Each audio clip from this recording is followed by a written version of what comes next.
यात्रेच्या निमित्तानं आमच्या गावात होती मॅच, त्यामुळे फुल दिवस उन्हात मॅच खेळल्यामुळे चेहरा अक्षरशः काळा पडला होता.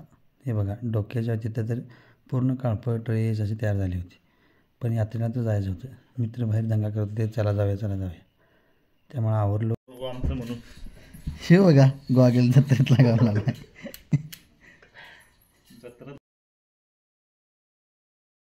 यात्रेत गर्दी फुल होती, त्यामुळे गाडी घेऊन वरपर्यंत जाऊन गाडी लावणं आणि ऊन एवढं तापलं होतं, त्यामुळं गाडी पहिल्यांदा लावूया म्हटलं चांगल्या ठिकाणी आणि मग यात्रेत फिरूया.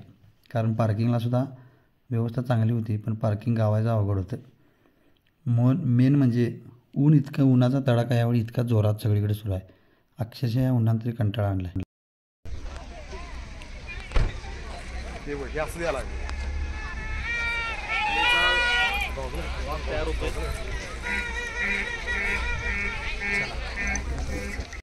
हे डोक्यावर असं ओम चिन्ह लावणं आणि त्याच्यावर भगवा अष्टगंध लावणं हे प्रत्येक यात्रेत भारी वाटते. त्यामुळे हा बघ आवाज मध्ये होता.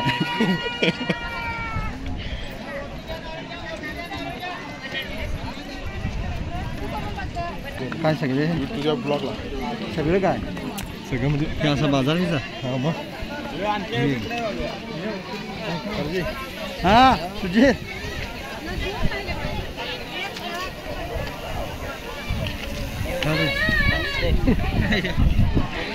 किती भारी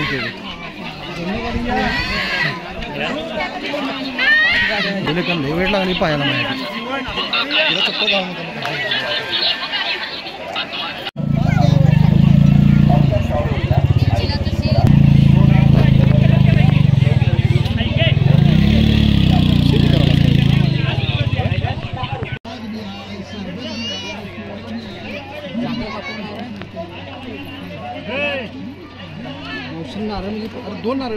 मुख्य मंदिरात जाण्यासाठी पुरुषांची ओळ वेगळी होती आणि महिलांसाठी रांग वेगळी होती.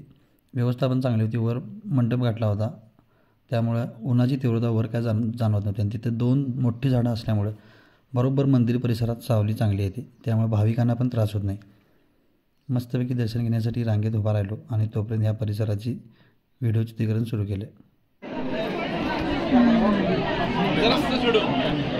काही प्रॉब्लेम नाही. आम्ही पण येणार तर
मंदिरातल्या गाभाऱ्यात दर्शनानंतर नारळ फोडण्यासाठी बाहेर व्यवस्था केली होती. तिथं नारळ फोडायला दिले आणि प्रसाद म्हणून नारळाचं एक बक्कल घेतलं. झाडाच्या खालीच ती व्यवस्था करण्यात आली होती. त्याच्यानंतर मस्तपैकी जरा काहीतरी पोटपूजा करूया म्हटलं आणि आम्ही गेलो आईस्क्रीम खायला. आईस्क्रीम आणि फालुदा अशा 2 ऑर्डर दिल्या आणि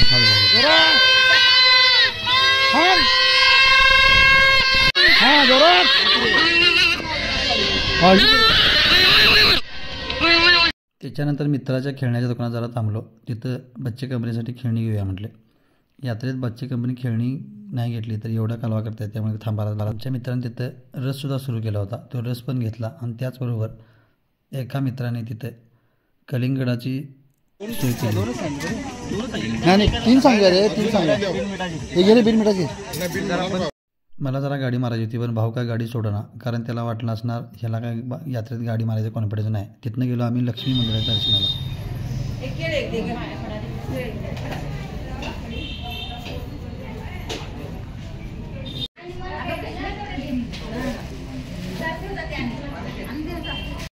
त्यानंतर गेलो आम्ही पाळण्याकडे. कितीही मोठा माणूस झाला तर या पाळण्यामध्ये बसण्याचा मोह आवरता आवरत नाही. आणि त्यात असे पाळणे यात्रेत आले की 100% आपल्याला बसायची इच्छा होतेच. त्यामुळे आम्ही मस्तपैकी पाळण्याचा आनंद घेतला. 3 मोठमोठे पाळणे आले होते. त्या तिन्ही पाळण्यात आम्ही भरपूर मजा घेतली.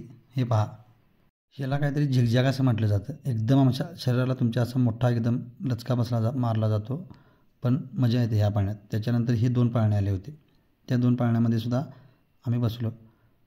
माझे बरेच मित्र या तिन्ही पाळण्यामध्ये बसायला एकदम घाबरले होते. त्यामुळे ते फक्त प्रेक्षकांची भूमिका घेत होते. हा पाळणा तर इतका मोठा होता आणि असा एकदम उंच आणि तिरका जात होता की यामध्ये तर मित्रांना विनवण्या कराव्या लागल्या की तुम्ही या आणि चला आपण बसूया त्या पाळण्यामध्ये, पण कोणीही तयार झालं नाही. ह्या पाळण्यात बसल्यानंतर ह्या मोठ्या अशा पाळण्यात बसलो, ज्याच्यातून वरती गेल्यानंतर पूर्ण गावाचं जवळपास दर्शन होत होतं आणि पाळणा पण एकदम मोठा होता. पुढच्या वर्षी लक्ष्मी असल्यामुळं हे पाळणे आणि ह्याच्यापेक्षा मोठे पाळणे येतील अशी अपेक्षा आहे आणि प्रत्येकाने याचा आनंद घ्यावा. तुमचं बालवय जिवंत ठेवायचं असेल तर यात्रेत या सर्व करमणुकीच्या साधनांची मजा घेतलीच पाहिजे.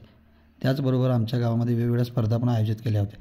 जशा क्रिकेटच्या स्पर्धा होत्या तशाच पद्धतीनं शरीरसौष्ठव स्पर्धा होत्या. त्याचबरोबर सांस्कृतिक कार्यक्रमाची सुद्धा रेलचेल होती. रस्सीखेच स्पर्धा आयोजित केल्या होत्या, कबड्डी स्पर्धा आयोजित केल्या होत्या, हाफ पिच क्रिकेट स्पर्धा, याचबरोबर अनेक स्पर्धांची मांदियाळी यात्रेच्या निमित्तानं भरली होती. गावातील कलागुणांना त्याचबरोबर खेळाडूंना वाव यामधून मिळत असतो आणि या निमित्तानं बरेच नवीन ओळखी होत असतात. बरेच मित्रपरिवार या निमित्ताने एकत्र येत असतो. हे बघा, या पाळण्यामध्ये तर खूपच मजा आली. असेच आणि या प्रकारच्या सारख्यांच्या व्हिडिओसाठी चॅनलला सबस्क्राईब, शेअर, लाईक आणि कमेंट करा. जास्तीत जास्त सबस्क्राईब करा, म्हणजे मलासुद्धा व्हिडिओ टाकायला मजा येईल आणि मी जास्तीत जास्त वेळ हे व्हिडिओ चांगल्या पद्धतीने टाकू शकेन. धन्यवाद.